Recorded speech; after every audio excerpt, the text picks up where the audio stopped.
मित्र हो नमस्कार. महाराष्ट्राच्या विधानसभेमध्ये आजकाल काहीही होऊ लागलंय. काहीही म्हणजे अक्षरशः शब्दशः काहीही होऊ लागलंय.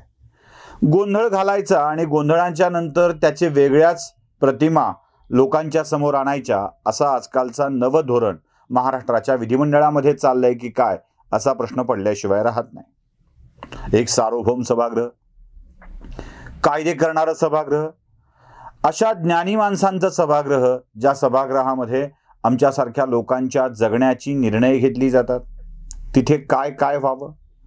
महाराष्ट्राच्या राज्यपालांच्या विरोधातला सगळा राग सभागृहामध्ये व्यक्त होतोय.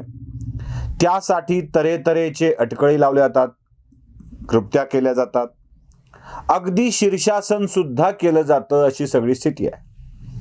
अधिवेशनाच्या पहिल्याच दिवशी महामहिम राज्यपाल राष्ट्रगीताचा अवमान करून निघून गेले अशा स्वरूपाचा आरोप सत्ताधारी पक्षाच्या वतीनं लावण्यात आला. राज्यपाल खरंच असं केले का हा विषय देखील चर्चेला आलाय. भगतसिंग कोश्यारी यांच्यावरती महाविकास आघाडीचा काय राग आहे हे वेगळं सांगण्याची गरज नाही आहे. भगतसिंग कोश्यारी यांनी 12 आमदारांची यादी अडवून ठेवली आहे. अनेक कायद्यांवर सही करायला नाकारलाय. राज्यपालांच्या अधिकारावर सरकारनंच गंडांतर आणलंय. विद्यापीठावर राज्यपालांच्या ऐवजी उच्च शिक्षण मंत्र्यांचा अधिकार राहील असं काही बघितलंय. राज्यपालांच्या विषयात नको नको ते आरोप केलेत. धोतर फेडण्याची भाषा केली आहे. राज्यपाल नावाच्या संवैधानिक पदासोबत जे जे काही घडलंय ते आजवर कधी घडलेलं नव्हतं. राज्यपाल आणि राज्य सरकार असा संघर्ष अनेक राज्यांमध्ये आपल्याला बघायला मिळाला, पण राज्यपाल नावाच्या पदाची गरिमा अशा स्वरूपामध्ये सत्ताधारी वर्गाकडून कधी धुळीला मिळवली आहे असं घडलं नव्हतं. अगदी उत्तर प्रदेशामध्ये सुद्धा ज्या रोमेश भंडारींचा उल्लेख सत्ताधारी पक्षाचे दूत म्हणून केला जात होता त्यावेळीही असं घडलं नाही, पण असं अभूतपूर्व महाराष्ट्रात मात्र घडतंय. कदाचित पुढेही असं होणार नाही. महाराष्ट्राच्या राजकारणाचा स्तर घसरल्याची चर्चा होती आहे. राज्यपालांनी खरंच राष्ट्रगीताचा अवमान केला आहे का हे देखील तपासून बघण्याची वेळ आता आली आहे. विधिमंडळातल्या थेट प्रक्षेपणातली सगळी दृश्य मी तुम्हाला आता दाखवणार आहे. पुढची 2-3 मिनिटं तुमची मी घेणार आहे आणि या सगळ्या दृश्यांच्या मधून तुम्हाला वस्तुस्थिती समोर येणार आहे. चला बघूयात ती दृश्य ज्यात राज्यपाल सभागृहात आल्यापासून सभागृह सोडेपर्यंतचा एकूण कालावधी आपल्या लक्षात येईल. जवळपास 3.5 मिनिटं राज्यपाल सभागृहाच्या मध्ये होते, जे संयुक्त अधिवेशनामध्ये हजर होते. चला राज्यपाल येतायत तो क्षण बघूया. राज्यपालांचं आता आगमन झालेलं आहे. सर्वांना नमस्कार करत, अभिवादन करत, हात हलवत राज्यपाल आपल्या मुख्य आसनापर्यंत आलेले आहेत. राज्यपालांच्या दोन्ही बाजूला दोन्ही सभागृहाचे अध्यक्ष आणि सभापती बसलेले आहेत. अध्यक्ष नसल्यामुळं उपाध्यक्षांना ती जागा मिळाली आहे. विधान परिषदेचे सभापती देखील त्यांच्या बाजूला बसलेले आहेत आणि राज्यपालांनी आल्याबरोबर गोंधळाला सुरुवात झाली आहे. राज्यपालांनी सगळ्यांना विनंती केली आहे. काय विनंती केली आहे तेही ऐका.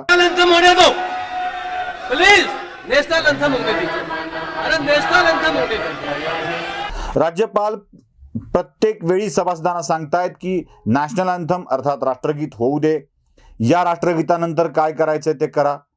तेवढ्या या सगळ्या आव्हानाच्या दरम्यानच राष्ट्रगीताला सुरुवात झाली आहे आणि ही सुरुवात राष्ट्रगीत पूर्ण होईपर्यंत राज्यपाल कशा स्थितीत होते तेही तुम्ही बघा.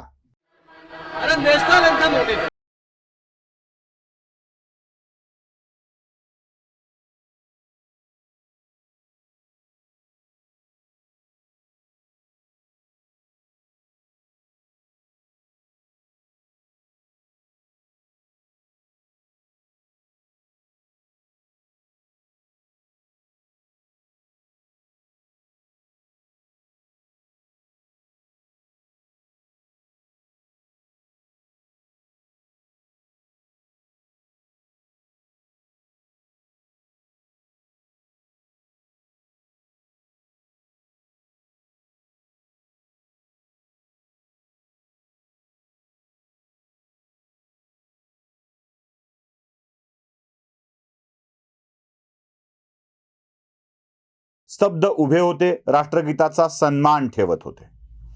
एवढंच काय तर राष्ट्रगीत सुरू होण्याच्या अगदी आरंभाला याची जाणीव विधान परिषदेच्या सभापतींना नव्हती, जी राज्यपालांच्या सुरक्षा अधिकाऱ्यांनी त्याची जाणीव त्यांना करून दिली आणि मग ते उभे राहिले.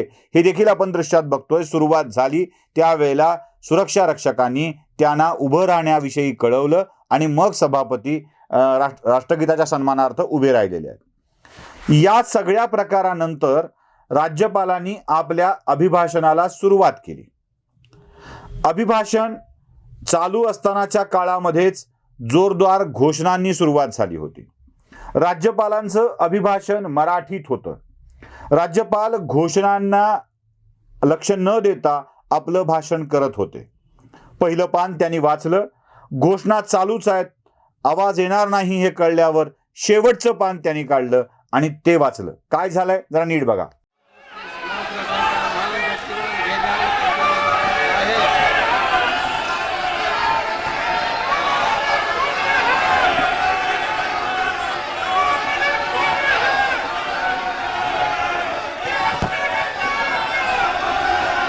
शासनाने सर्व शासकीय विभागांमध्ये मराठीचा वापर करणे अनिवार्य करण्यासाठी महाराष्ट्र राजभाषा अधिनियम सुधारणा केली आहे.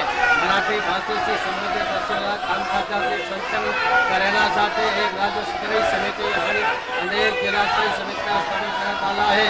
सन्माननीय सदस्य हो, या अधिनियमाचे नवीन वित्तीय वर्षाचे अर्थसंकल्पीय प्रस्ताव विनियोजन विधेयके आणि इतर विविध विधाने आपल्या विचार मंडळात येतील.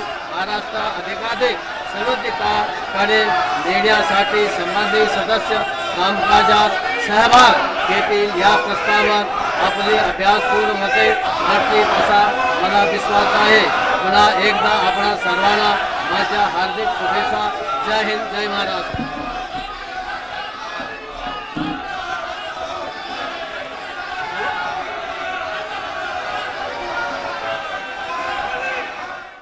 राष्ट्रगीत पूर्ण झालंय. राज्यपालांनी आपलं अभिभाषण प्रातिनिधिक स्वरूपात वाचलंय. घोषणाबाजी सुरू आहे. नुसती घोषणाबाजी नव्हे तर राज्यपालांच्या विरोधातली ती शेरेबाजी होती. महाराष्ट्राच्या राज्यपालांचा महाराष्ट्रात नको तितका अपमान होऊ लागलेला होता. राज्यपालांनी आपलं भाषण संपवून तिथून जाणंच योग्य समजलं. प्रातिनिधिक स्वरूपात राज्यपालांनी भाषण केलं आणि राज्यपाल त्या सभागृहातून निघून गेले. निघून गेल्यानंतर म्हणजे सुरुवातीला राष्ट्रगीत झालंय, त्या राज्यपाल निघून गेलेत. राष्ट्रगीताचा पूर्ण सन्मान राज्यपालांनी ठेवलेला आहे. राज्यपाल सभागृहाच्या बाहेर निघून गेलेत आणि मग वंदे मातरम घेण्यात आलंय. याचा अर्थ असा की राज्यपालांची राष्ट्रगीताचा अपमान करण्याची कोणतीही कृती तिथे घडलेली नाही. तरीही राज्यपालांच्या अंगावर राष्ट्रगीताचा अपमान केल्याचा आरोप सत्ताधारी पक्षाच्या वतीनं ठेवण्यात आलेला आहे. अहो एवढंच काय, ज्या काही कलाकार्या झालेल्या आहेत त्या देखील मी तुम्हाला दाखवणार आहे. ज्यांच्या विधिमंडळाच्या सदस्यत्वाची मुदत आता संपत आली आहे आणि नव्याने निवडणूक घ्यायची वेळ आली आहे, ते बीड जिल्ह्यातल्या अंबाजोगाईचे संजय दौंड, ज्यांनी काँग्रेसमधून राष्ट्रवादी काँग्रेस पक्षामध्ये प्रवेश केला, जे विधान परिषदेचे सदस्य बनले. धनंजय मुंडे यांच्या रिक्त जागेवर त्यांची मुदत आता संपत आली आहे आणि या 2 वर्षाच्या कालखंडात संजय दौंड यांना कोणतेही लक्षणीय कार्य करता आलं नाही.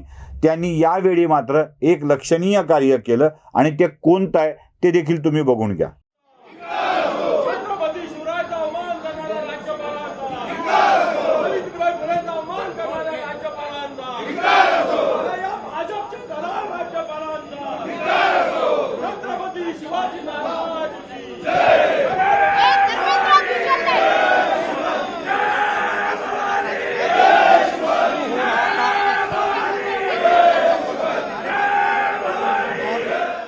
अक्षरशः संजय दौंड विधानसभेच्या दारात, विधान भवनाच्या दारामध्ये शीर्षासन घालतायत.